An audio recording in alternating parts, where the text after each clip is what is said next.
let's talk about representation. Representation is how different people are shown throughout the media. Indigenous people have been interpreted in some interesting ways. That's an understatement. But today, we're going to talk about a relatively new movie, Killers of the Flower Moon. Killers of the Flower Moon surrounds the story of the Osage Reign of Terror. This is also starting to show how representation is getting better for Native Americans and Indigenous people. But let's start with the facts. What exactly was the Osage Reign of Terror?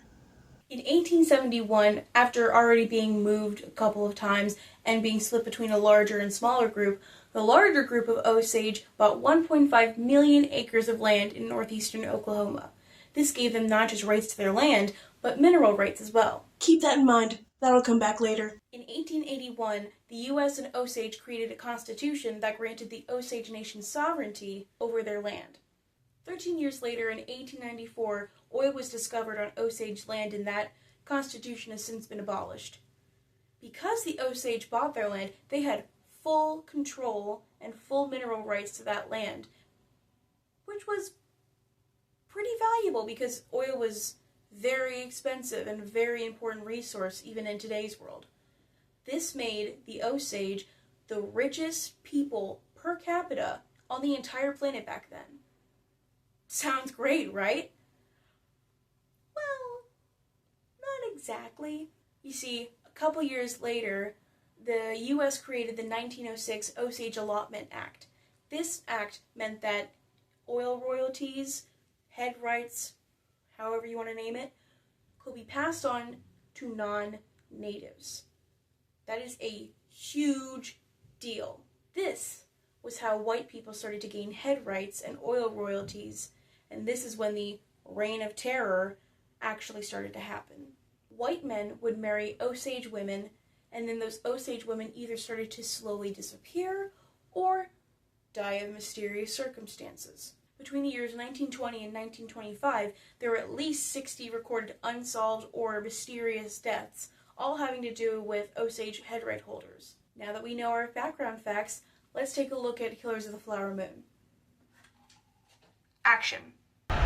Can you find the wolves in this picture? Killers of the Flower Moon was released in 2023 and takes place in the 1920s, the same years as the Osage Reign of Terror. The story mainly focuses on Molly Kyle, an Osage woman who marries a white man, Ernest Burkhart. Ernest Burkhart is the nephew to William Hale, also known as King Hale, who was very well liked by the Osage community back then. The deaths of many Osage people occur, at least 9 by name in the film, that wasn't due to old age or a disease. Those deaths included all of Molly's relatives, her 4 sisters, and her mother. We also discover that William Hale tries to kill Molly as well by giving Ernest something to put in her insulin shots. Now, in real life, he did put this drug in that was going to kill her knowingly, but this movie gives him plausible deniability that he didn't actually know that it would kill her, just that it would slow her down. What? It was an amazing film, but it was very gruesome. Like, I will spare you the details, but they did not hold back. I would not recommend this movie if you can't handle seeing the inside of a scalp. If you can handle it, I do recommend that you watch it at least once in your lifetime, because it is one of those movies that portrays history that shouldn't just be swept under the rug, but it is anyway. The film ends with the radio show host announcing the real-life sentences that each of the main characters got. William Hale was associated with more than 20 Osage deaths and was given a life sentence, but got out years later because of good behavior. And he died in an Arizona nursing home at age 87. Ernest Burkhart was also given a life sentence, but years later he was pardoned by the governor. So, in general, how accurate was this film? From a historical standpoint, I would say that this film chalks up to your typical based on a true story movie. What that means is we've seen a pattern of these kinds of movies where real stories are put on the big screen, except a couple things are either added, removed, or altered to make the story more engaging for target audiences.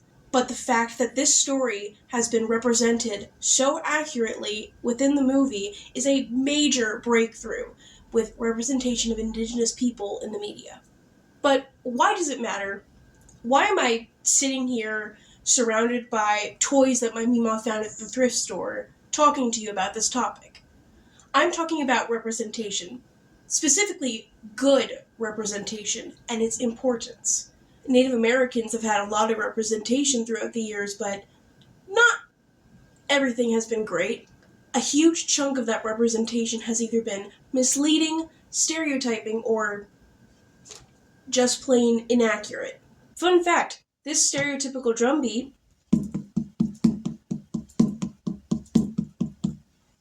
has never been traditionally used within the 574 recognized Indigenous tribes.